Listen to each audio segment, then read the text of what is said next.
Luar biasa sekali, masih menggunakan baju kebesaran dan juga pinnya. Iya benar. Berapa karat itu Bapak pinnya itu? Biasanya emas loh itu. Oh, enggak, ini serius? Enggak, ini yang imitasi. Oh, yang imitasi, berarti yang emas disimpan ya? Ya disimpan lah. Tapi luar biasa sekali, selamat datang Bapak Anang. Ya senang sekali ada di studio. Harus senang. Iya. Kalau nggak senang gimana gitu? Kayak terpaksa akhirnya ya. Oke. Tapi alhamdulillah hari ini kita kehadiran langsung Bapak Ketua DPRD Kabupaten Lumajang. Ada Bapak. Tapi tadi saya dibisikin. Ya, gimana Pak? Hostnya ngeri Bapak. Kita malah yang agak-agak minder gitu ya. Tapi lagi gini los Bapak ya. Iya. Mungkin kamu yang ketakutan ini. Nggak akan takut. Bagaimana kabar Bapak Anan? Alhamdulillah. Sehat ya? Sehat. Sehat. Ya. Oke. Ini dengar-dengar anak mau 3 ya ini Bapak Betul. ya? Oke. Kok tahu ya? Ya tahu semua lah Kayak saya. kamu tahu semua kayaknya ya. Nggak usah nanya kalau gitu. Makanya sebelum beliaunya hadir saya ngulik dulu gitu. tentang Bapak Anang ini. Menggelitik Iya. gitu ya sedikit-sedikit. Nanti itu ada sesinya sendiri menggelitik ya. Baik. Oke.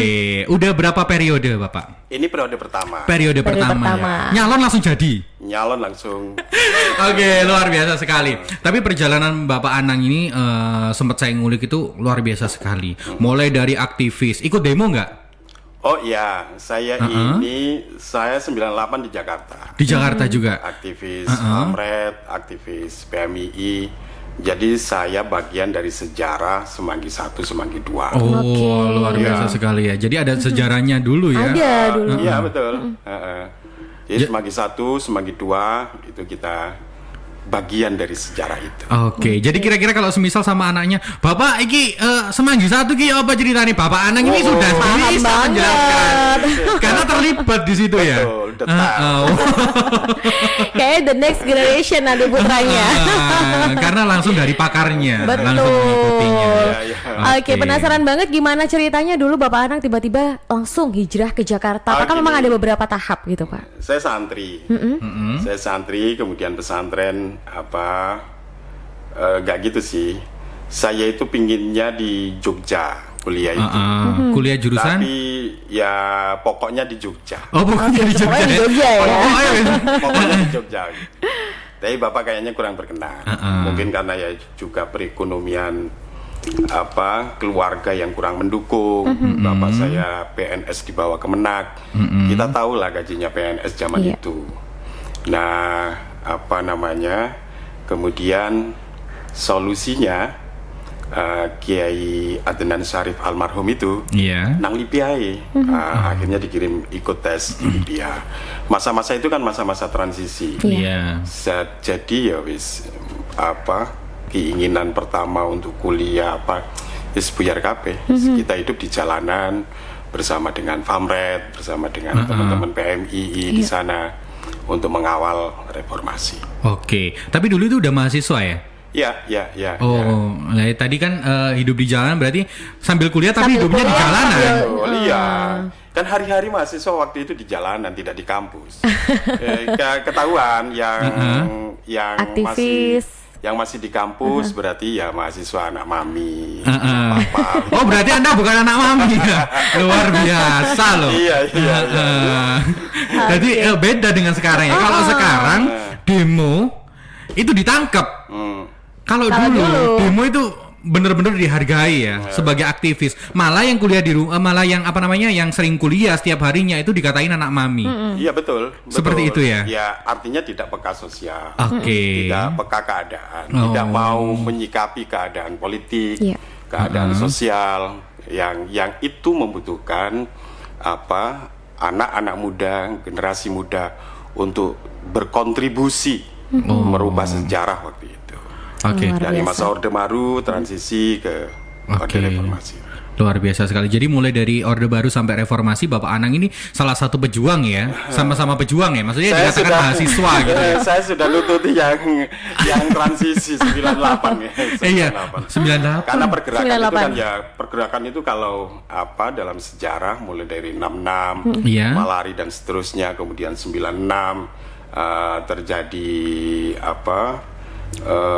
Trisakti dan seterusnya, kemudian 98 Semanggi 1, Semanggi Dua, itu kan bagian dari perjuangan teman-teman mahasiswa untuk benar-benar menjadikan Indonesia seperti yang hari ini. Luar biasa. Dulu sekali. suara rakyat tidak terlembagakan, hari ini bupati, DPR, presiden sudah dipilih oleh rakyat. Dulu kan dipilih oleh parlemen. Dipilih oleh parlemen. Tidak langsung dipilih oleh rakyat. Sekarang orang gila aja dapat suara. Dapat suara ya. Dan kita juga berharap nanti orang gilanya berapa milih kita semua enak loh itu sebetulnya. Sekarang DPR dengan tukang becak, dengan kiai dan seterusnya suaranya sama. Semuanya sama ya, satu suara ya. Ketika pilkada, ketika pilpres. Ini pernah itu nggak terbesit nggak dulu waktu ikut-ikutan demo? Oh ya, aku gede ini kepindah di ketua DPR gitu. Oh enggak, no. Nggak ada pikiran gitu ya? Saya pengen jadi budayawan. Kepindah dari budayawan. Iya. Tokoh yang sangat cukup saya puja itu ya W.S. Rendra sama Ainun Najib. Cak Nun, Cak Nun kan, gitu ya. Buku-bukunya Cak Nun, puisi-puisinya. Sak miso-miso nih Cak Nun ya. Betul. Luar biasa itu. Iya. Tapi itu bener loh. Cak Nun itu membangkitkan kita generasi muda. Ketika saya lihat ceramah-ceramah Cak Nun, waktu dulu tuh pernah saya di Surabaya itu disuruh membawakan acara di salah satu kampus ya, di salah satu kampus di Surabaya. Nggak saya sebutkan kampusnya karena nggak masuk ke sini. Itu di sana Cak Nun ketika itu menjadi bintang tamu di sana, bintang tamu Cak Nun, dan itu waktu itu aku langsung jelek mendengarkan apa kata-katanya beliau. Pemuda sekarang kalau semisal kita nggak bergerak, ya berarti podo karo janti tigu mangwis. Langsung mengena gitu akhirnya ya. Aduh kon kan gitu. Tapi memang luar biasa, suatu panutan hingga saat ini seorang Bapak Anang bisa duduk di kursi tertinggi di DPR. Luar biasa sekali. Gimana rasanya duduk di kursi DPR sebagai ketua? Seperti yang teman-teman lihat lah. Saya secara personal saya tidak ada perubahan yang signifikan. Yang aneh-aneh bukan. Yang aneh-aneh ya. Yang aneh-aneh. Saya ngopi ya seperti ini. Kalau di base camp teman-teman itu ya sekelesetan bareng. Makan bareng, nasi bungkusan, main biliar bareng, kemudian main game bareng. Udah biasa ya. Kemarin juga aku sempat lihat di sosial medianya Pak Ketua. Itu kemarin sempat masak-masak sama santri, ngeliwet ya. Itu. Kok duduk Pak Ketua DPR? Oh, bukan. Kayak santri kalau itu ya. Nek masak itu kerap kali saya lakukan. Kalau misalnya pagi itu, kalaupun tidak rutin, hampir setiap hari itu saya bikinkan teh untuk istri. Luar biasa sekali. Jadi Pak Anang yang membuatkan teh untuk istri? Iya, jadi saya bikinkan teh, baru saya bangunin. Di ayo tahajud. Ya, ini teh. Romantis sekali. Iya, ini sosok pria idaman. Iya, karena dalam paradigma santri itu tugas-tugas rumah tangga, nyuci baju, nyuci piring, masak itu sesungguhnya bukan tugas istri, tapi tugas suami. Tugas laki-laki. Saya ingin seoptimal mungkin untuk bisa menjadi suami yang sebagaimana persepsi kaum santri. Luar biasa sekali. Jadi memang benar-benar bersyukur banget ya. Iya. Mulai jatuh cinta. Jangan jatuh cinta. Aku mau nanya sudah dua. Enggak, aku mau nanya juga nih. Karena memang ternyata persepsinya santri yang selama ini kan kalau misalnya suami itu harus kayak kerja di luar gitu. Tapi Bapak Anang ini beda sekali begitu ya. Masih mau bisa dan bisa melakukan kegiatan-kegiatan yang biasanya dilakukan istrinya. Dulu ya, sebelum punya mesin cuci, sebelum hari ini sudah ada pembantu, ada apa? Itu saya nyuci, Mbak.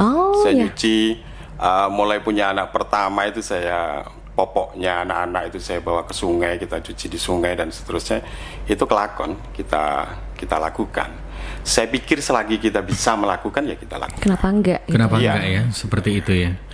Tangan istri kita juga tetap halus. Kalau sekarang mah ada mesin cuci ya. Kalau nggak ada mesin cuci ada laundry. Gitu ya. Jadi mengurangi juga biaya perawatan juga. Oke, balik lagi ya. Tadi disampaikan udah lulus kuliah tahun berapa itu, Pak? Itu buruk sekali saya soal kuliah. Saya pernah di Jakarta, pernah di Jogja, pernah di mana-mana tapi tidak pernah lulus. Sampai sekarang nggak pernah lulus. Nggak pernah lulus. Sekarang lagi menempuh. Wow. Kuliahnya pindah-pindah tapi nggak pernah lulus. Nggak pernah lulus. Luar biasa. Di DO. Terus gimana nasibnya dosen-dosen Anda yang dulu DO Anda, lihat Anda sekarang menjadi ketua DPRD? Gimana? Ya emang nggak percaya. Masa awamu iki yo iso dadi ketua DPR. Ya berarti silakan Anda yang lihat podcast ini ya, menyesallah kalian dosen-dosen. Tapi memang dulu karena saking sibuknya jadi aktivis atau gimana ya? Kok bisa sampai nggak nerus? Ya begitu. Dulu itu kan di era saya mahasiswa yang seksi itu kan mahasiswa yang aktif di luar. Di luar, di ekstra kampus jadi aktivis, kemudian ngalor ngidul ya diskusi, demo dan seterusnya. Di panggung-panggung publik juga mewarnai kan begitu. Tidak berdiam diri di kampus gitu kan. Menghabiskan menyelesaikan banyak mata kuliah. Tapi nakal kita ya nakal sebagai aktivis itu. Nakal sebagai aktivis ya. Iya.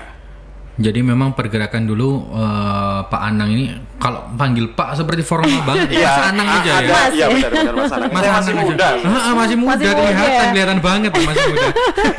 Jiwanya semangatnya tetap muda pasti ya. Minimal semangatnya muda.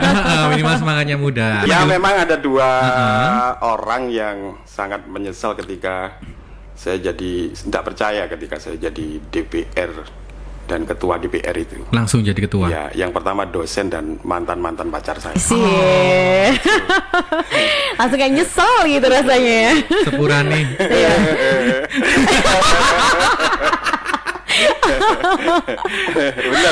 Bener nggak sih? Bener banget. Tapi biasanya gitu, mantan itu menyesalnya di akhir. Buat nokonnya ini. Oke, lanjut. Akhirnya setelah lulus, setelah sekarang udah jadi ketua DPRD, baru menempuh pendidikan. Ya melanjutkan lah. Melanjutkan ya. Oke. Kapan itu ya? Beberapa tahun yang lalu saya sempat kuliah di beberapa tempat dan ya juga begitu keleleran kafe. Tapi sekalinya kuliah langsung banyak kayaknya ya. Iya, langsung banyak begitu kayaknya. Jadi memang benar-benar harus ini bisa, semuanya harus bisa gitu. Gelar nggak penting, yang penting bisa semua. Yang penting bisa dikenal orang dan juga bisa bermanfaat, itu yang utama. Oke, ngomong-ngomong masalah santri, nyantri berapa tahun dulu Bapak Anang? Saya nyantri pertama itu di Nurul Jadid, di Pondok Pesantren Nurul Jadid di Paiton. Oke. Kemudian saya juga begitu di pondok itu wakalnya Pol. Saya sadar tapi aku ini wakal itu sadar. Beneran. Kemudian dipindah biar kontrolnya juga enak, dipindah di Pondok Pesantren Kiai Syarifuddin sama Bapak itu. Wonorejo itu ya? Iya, di Wonorejo. Di Wonorejo. Oke. Iya, berapa tahun ya? Ya 6 tahunan lah, 6 tahun. 6 tahunan, ya. Oke, 6 tahun. Terus kemudian itu waktu dulu berarti masih kuliah, masih sekolah ya SMP, SMA. Terus kemudian MTSMA. Terus kemudian setelah MA lulus baru ke Jakarta. Oke, ke Jakarta, balik ke Lumajang. Tahun berapa? Itu masih berkelana ke Jogja, ke mana-mana. Jadi nggak langsung balik ke Lumajang ya? Balik ke Lumajang. Ya, terus? Balik ke Lumajang terus jadi aktivis, dikenalkan banyak kawan, banyak tokoh di sini ya. Akhirnya saya harus jadi aktivis partai politik, yaitu Partai Kebangkitan Bangsa. PKB ya. Sempat jadi pengurus partai. Ya, mulai pengurus partai, mulai dari PAC itu setingkat kecamatan. Kemudian pernah jadi bendahara, jadi sekretaris, kemudian jadi ketua partai. Ini periode kedua saya jadi ketua. Tapi yang periode pertama belum jadi ketua DPR. Belum. Masih belum nyalon. Emang nggak nyalon atau gimana itu? Pernah sih, tapi waktu PAC saya nyalon 2009 apa? Ya nyalon aja, asal nyalon gitu ya. Asal nyalon aja untuk menunjukkan eksistensi sebagai politisi saja. Oke, jadi sempat nyalon tapi nggak jadi. Nggak jadi. Oke. Tapi memang benar ya ada kata-katanya apa namanya, gagal itu kesuksesan yang tertunda. Yang tertunda. Ya, dan ini beneran suksesnya yang tertunda. Gitu. Sekarang muncul. Kalau yang ini bener. Kalau yang kamu. Soalnya sama juga, saya juga nggak pernah lulus kuliah. Kuliah di mana-mana tetap nggak lulus. Iya. Saya nggak pernah kuliah. Kamu jadi ketua DPRD dulu, jadi kamu nanti langsung kuliahnya banyak gitu. Amin. Oke, berapa tahun akhirnya di Lumajang sampai akhirnya menjadi ketua DPRD yang saat ini? Berapa tahun ya? Berapa? 15-an tahun. 15 tahun. 15 tahun. Menikah di usia? Wah itu. Saya menikah itu di usia 34 tahun. 34 ya. Telat lah. Kalau Rasulullah itu 25 tahun, kita ini telat 34 tahun. Ketika 34 tahun itu saya sudah pasrah sama ibu saya. Ibu, pokoknya saya menikah. Saya pasrah mau apa kata ibu saya? Gak tahu itu jodohnya siapa ya? Jodohnya mau siapa enggak? Ya, ternyata kemudian dikenalkan seseorang. Lah, kok Ayu ini? Aduh, langsung ya. Bentar-bentar. Jadi sebelum-sebelumnya itu nggak pernah kenalan sama lawan jenis kah? Enggak pernah pacaran ya? Ya ta'aruf aja, ta'aruf. Kemudian ya pihak saya oke, terus ya istri oke, ya udah ditetapkan tanggal nikah, ya nikah. Iya, ini dengar-dengar terpautnya jauh ya. Terpaut sama jauh. Mas Anang ini ya. Iya, sekitar 15 tahun lah. 15 tahun. Pak Anang waktu itu usia 34, berarti masih muda banget ya waktu nikah istrinya masih ya? Umur 20. Ya, masih 22 atau berapa? 21 tahun ya. 1 tahun. Oke, 21 tahun. Iya. Itu yang mungkin menyebabkan rumor di luar Bapak Anang ini nikah lagi. Itu benar nggak sih? Bener nggak Pak? Enggak, beneran aku tanya. Ini Mas Anang nikah lagi apa enggak? Enggak, ini pertama ini. Oke. Harapan saya juga yang terakhir. Pertama dan yang terakhir ya. Oke, jadi untuk kalian netizen yang masih belum percaya, ini orangnya langsung datang ke sini sudah mengklarifikasi bahwasanya istrinya cuma satu. Jadi wis nggak ada lagi hoak-hoak yang ada di luar sana, cukup dihilangkan semuanya. Seperti itu ya Mas Anang ya. Ya kalaupun harus dapat yang jauh lebih muda, kemudian takdirnya Allah untuk memberikan hadiah terbaik untuk saya. Karena kuat ngempet sampai 30 tahun. Luar biasa banget. Ini berarti umur 15 tahun ya, selisih umur 15 tahun. 15 tahun. Sekarang sudah mau punya anak 3. Ya. Berarti masih mengandung? Sekarang masuk 9 bulan. Wow, masuk 9 bulan, berarti udah deket ya? Ya, ini bulan-bulan. Oke, bulan-bulan ini. Berarti sebagai suami siaga, Bapak Anang harus ada di rumah ini, harus standby. Biasanya kan jadwalnya sibuk banget. Ya kan bisa setiap saat kita komunikasi dengan istri apa ini. Ya, jaga kesehatan dan seterusnya itu. Membagi waktunya seperti apa dengan keluarga? Ya selagi ada kesempatan bersama kita optimalkan. Anak mau ngajak guling-gulingan, mau apa, mau apa jebur-jebur di sawah gitu, ayo. Iya, pokoknya ayo pokoknya. Memang sosok Mas Anang ini sebagai pemimpin yang sangat keluarga banget ya. Iya. Aku juga lihat kesehariannya. Jadi sebelum saya mengundang Mas Anang ini, saya ngulik dulu kesehariannya Mas Anang seperti apa. Iya, jadi saya ngelihat. Kamu udah di fallback. Kenapa? Udah di fallback. Mas Anang ini setiap saya membuat status, dia selalu lihat. Iya, status saya. Baik. Iki apa meneng? Anak pertama masih minum, oke, monggo. Iya. Monggo diminum dulu nggak apa-apa. Iya, sayangnya ini nggak ada. Tegang saya mengatakan. Sayangnya ini nggak ada brandingnya ya. Padahal Lumajang ini banyak banget loh. Kita ngode ini ya, ini kita ngode sebetulnya ini. Buat siapapun. Iya, oh gitu ya. Iya, Lumajang ini sebetulnya banyak sekali produk-produk air mineral. Bukan air sumur kan? Oh bukan. Ini karena kita nggak di endorse, jadi kita makanya saya kletek. Iya. Baik, untuk putra yang pertama usia berapa ini Pak? Yang pertama masih 0 besar, 6 tahun setengah lah. Kemudian yang nomor 2 tahun setengah. Oke, masih lucu-lucunya itu seumuran anakku yang kecil. Iya. Baru yang ketiga ini masih di dalam ya, di dalam perut ya. Dalam kandungan. Jadi memang jaraknya itu Deket-deket banget ya. Cuma yang dari anak yang pertama ke dua itu agak jauh. Agak jauh ya. Agak jauh 4 tahunan. Oke. Rencana mau nambah lagi atau gimana? Banyak anak banyak rezeki. Iya. Ya kita ingin mempersiapkan generasi terbaik, tapi kita juga harus punya proporsi, punya ukuran yang bisa kita rencanakan tentang keluarga itu. Harus anak 1, 2 ataupun 3. Ya pingin banyak anak. Banyak anak ya. Karena kalau sudah pada besar itu biasanya orang tua itu sudah pada kesepian, sudah pada belajar semuanya keluar, kuliah gitu ya. Iya, 3 itu kayaknya masih kurang. Masih kurang. Kalau boleh tahu Mas Anang ini anak keberapa? Saya anak pertama. Anak pertama dari berapa saudara? Anak pertama dari istri kedua bapak saya. Oh, anak pertama dari istri kedua. Iya. Berarti jumlah saudaranya berapa? 5 semuanya. 5 semuanya. Bapak saya itu menikah, punya 2 anak, kemudian dapat ibu saya dan saya anak pertama. Oh, anak pertama berarti Mas Anang saya 2. Adiknya 2 ya. Sampai sekarang bapak ibu masih sugeng? Tinggal ibu. Bapak 2004 meninggal. Pensiun dapat setahun, baru meninggal. Pernah nggak ibu mengomentari posisi Mas Anang saat ini? Enggak sih. Ibu itu hanya pingin anak-anaknya dekat dengan sejadah gitu aja. Dekat dengan sejadah, artinya sehari-hari ya ada di atas sejadah. Karena ibu itu juga anaknya kiai ya. Jadi berkehidupan ala kiai. Jadi soal dunia tidak begitu dipikirkan.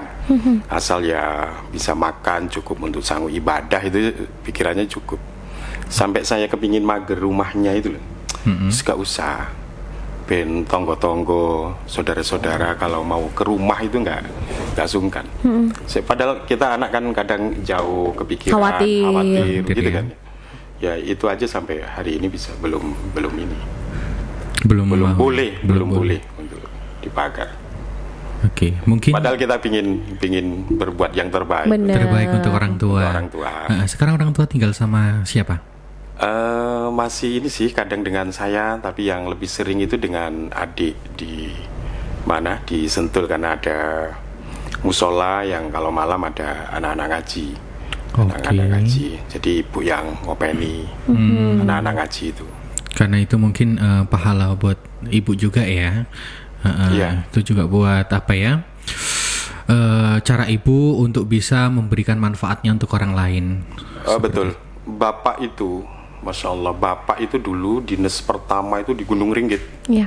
Di Gunung Ringgit itu masih banyak ex-komunis. Itu yang masih belum move on dari ideologinya, dari kehendak politiknya, sehingga kan tinggal di daerah perkebunan gitu kan. Perkebunan. Jadi tantangan berdakwah itu sangat luar biasa. Bapak mau bikin masjid itu dihalang-halangi karena memang belum ada masjid. Sampai kemudian beliau menginisiasi dan kemudian mendirikan masjid bersama masyarakat di sekitar, adalah masjid. Baru dinasnya dipindah ke Sentul, karena guru agama. Nah, di sana juga belum ada masjid, makanya kalau saya ketemu dengan orang-orang tua di persekitaran desa-desa di sekitaran Sentul itu, melihat Sentul itu, waduh, nggak kayak like magic gitu, kayak sulapan gitu.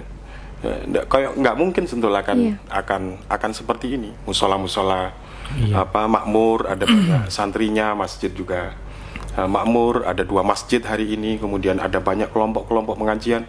Dulu nggak ada. Yang ada itu ya Molimo itu ya pelacuran, madon dan seterusnya, maling dan seterusnya. Iya. Kemudian pelan-pelan kemudian dirubah wajah desa ya seperti hari ini. Islam tanpa syiar Islam ya terasa gitu. Oke. Hal yang mungkin diingat oleh sosok Mas Anang sebelum Bapak tiada itu apa? Ya mungkin menjadi apa ya? Iya. Yang melekat mungkin hingga saat ini. Yang melekat hingga saat ini. Bapak itu ya, kita mafhumkan apa gaji PNS zaman itu. Saya ketika sudah dibuat ngirim kakak waktu itu di PGAN Probolinggo, kemudian kakak yang satunya juga lagi di pesantren. Nah itu biasanya sudah untuk ngirim 2 anaknya aja sudah gajinya sudah.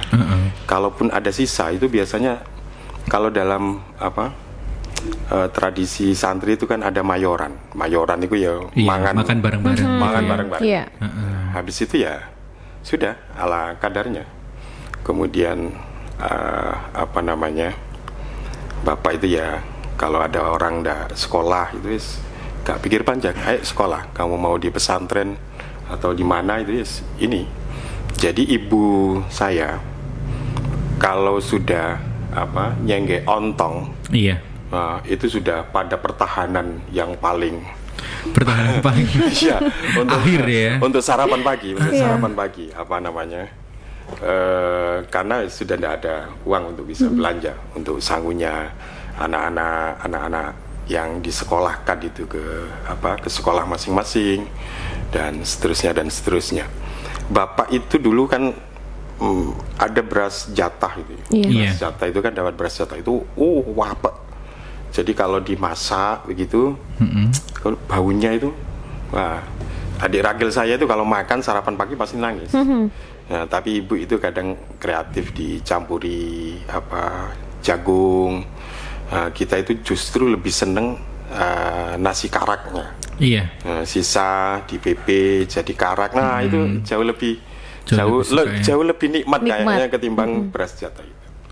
Saya melihat perkembangan Indonesia itu, perkembangan kehidupan kita sebagai warga bangsa itu jauh lebih maju hari ini ketimbang pada dekade 80-an, pada dekade 90-an kemarin. Saya pikir kita sudah bersyukurlah kita ada banyak kemajuan di Indonesia ini. Oke. Iya. Itu yang hal paling melekat ya, maksudnya kenangan bersama kecil gitu ya. Iya, bapak itu ya itu apa adanya, hidupnya apa adanya. Kalau ada pengemis kemudian dia tidak punya uang untuk diberikan, dia tarik tangannya, dibawa ke meja makan, diberikan makan apa adanya. Oke. Iya begitu. Iya. Itu banyak hal. Jadi kenangan tersendiri begitu ya. Jadi kehidupan kami di masa kecil itu ya seperti itu. Dan yang paling dijaga itu ya sholat anak-anaknya. Anak-anaknya itu setiap waktu pasti diingatkan, ayo sholat. Jam duhur. Kadang saya kan main itu kemana-mana asar. Itu pasti dari toa itu dia anang sholat gitu. Sampai seperti itu ya. Benar jaga sholatnya karena pada kehidupan berikutnya ya yang bermakna itu ya sujud kita. Iya. Bukan kita sebagai DPR, sebagai ketua DPR, bukan prestis sosial kita yang tapi ya mungkin sujud kita itu yang akan menolong kita pada kehidupan selanjutnya. Okay. Kalau misalnya soal membantu orang, solidarity kita sebagai kontrak sosial kita dalam kehidupan ini, orang-orang di luar sana itu sudah miliaran nyumbangnya. Coba Bill Gates, setiap tahun dia harus mengeluarkan bertriliun-triliun, kira gak nutut dengan mereka soal kebaikan bersedekah. Nah, apa yang menjadi standar kebaikan kita ya sujud kita. Pertama biar kita beda dengan iblis. Wes lah, bapak itu kalau dulu kalau mengingatkan bapak itu kan dekat dengan banyak orang. Kalau wis awakmu iku nek wis gak gelem sembayang misalnya, gak gelem sembayang, minimal nek waktu adzan awakmu iku wudu. Wis kangel namu kate wudu ra upo. Diniati untuk menghormati waktu salat. Makanya saya tadi itu terenyuh ketika Mas Dimas, jangan dimulai dulu, kita dengarkan adzan. Wah, masya Allah, gitu ya. Itu seperti nempeleng saya. Iya. Oke, karena memang bagaimanapun sesukses apapun kita nantinya, kalau kita nggak punya bekal untuk di akhirat, ya untuk apa? Iya, untuk Betul. apa? Iya. Iya. Karena kehidupan kita yang kekal bukan di sini. Bukan. Setelah kita akhirat. mati nanti. Di akhirat. Iya. Oke, luar biasa. Dan semuanya akan dipertanggungjawab. Sosok Mas Anang yang sudah cinta keluarga, yang sudah tahu kodrat sebagai manusia harus menyembah kepada Tuhannya, itu memberikan kita banyak hal, memberikan kita sebuah motivasi untuk tetap terus menjadi diri kita sendiri ya, tentunya seperti itu. Dan juga mungkin satu hal yang ingin Mas Anang sampaikan, karena Ibu masih ada ya, dan mungkin Ibu nanti akan melihat podcast ini, apa pesan untuk Ibu, Mas Anang? Sampai detik ini tentu saya masih belum bisa memenuhi keinginan ibu saya. Iya. Jadi apa yang menjadi persepsi ibu saya tentang tumbuh kembang anak-anaknya, itu masih belum pada apa yang diinginkan oleh ibu saya. Jujur saja, ibu tidak pernah bangga dengan saya menjadi ketua DPR. Gak pernah bangga ya? Gak pernah membanggakan itu. Dia selalu banyak bersyukur, jaga sholat, kemudian lebih dekat dengan sejadah. Itu selalu yang dipesankan. Makanya kalau ibu itu mau kumpul dengan saya dalam keseharian, itu masya Allah, itu terima kasih. Itu harapan saya, bisa bersama ibu dalam keseharian saya. Tidak disentuh tapi ikut saya misalnya. Itu menjadi harapan saya. Harapan terbesar saya hari ini ya bisa bersama dengan ibu, orang tua ya. Ibu tentunya. Ibu. Iya, Mas. Oke, baik. Karena ibu kan ya kadang masih mau bersama dengan kita itu ya masih harus kepikiran di mana, di rumah di Sentul, anak-anak ngaji dan kontrak sosial ibu, ikut fatayatan, muslimatan, pengajian dalam keseharian itu. Sementara keadaannya masih sudah mulai sakit-sakitan, saya kok ingin menjaganya begitu ya. Kalau kumpul bersama itu kan kita bisa setiap saat melihatnya. Saya itu kalau ketemu ibu pasti saya cium tangannya, saya buka kopiah saya, dan saya minta ditiup bun-bunan saya itu. Mau pokok ditiup itu, aduh, itu seperti oasis. Seperti kita ada di satu hutan belantara di hamparan sawah, begitu rasanya. Gitu. Seperti angin surga ya. Itu bagian thorikoh saya di sebul bun-bunan ibu saya. Oke, luar biasa sekali. Mas Anang ini banyak menginspirasi untuk kita semua, dan kami juga mengucapkan terima kasih. Terima kasih terima kasih banyak saya dan semoga ini semua bisa memotivasi kita untuk menjadi lebih baik lagi. Tentunya juga kami berharap semoga Mas Anang ke depannya semakin luar biasa dan juga semakin amanah tentunya. Seperti itu. Karena jabatan kalau nggak amanah buat apa? Kan seperti itu ya. Oke, dan ke depan semoga semakin sukses. Kalau sewaktu-waktu nanti bisa jadi DPR provinsi atau RI itu, saya diundang ya. Kalau sekarang kita ngundang, next kita diundang ya. Kita ngundang nanti, next diundang. Dan kalau semisal nanti jadi orang yang lebih dari sekarang, kalau diundang jangan sombong. Saya pikir tidak ada yang bisa perlu disombongkan ya. Oke, baik, terima kasih atas waktunya untuk Mas Anang yang telah hadir pada siang hari ini, dan juga kami berharap semoga ke depan kesuksesan selalu menyertai Mas Anang. Amin. Dan juga semoga ibu selalu sehat ya Mas Anang ya. Oke, baik, semoga nanti juga dilancarkan dalam proses persalinan istrinya. Istri yang ke-1 dan seumur hidup. Oke, baik, terima kasih banyak Mas Anang telah hadir di sini. Tentunya saya Dimas Saputra. Saya Acung Prabastri. Pamit undur diri. Bye.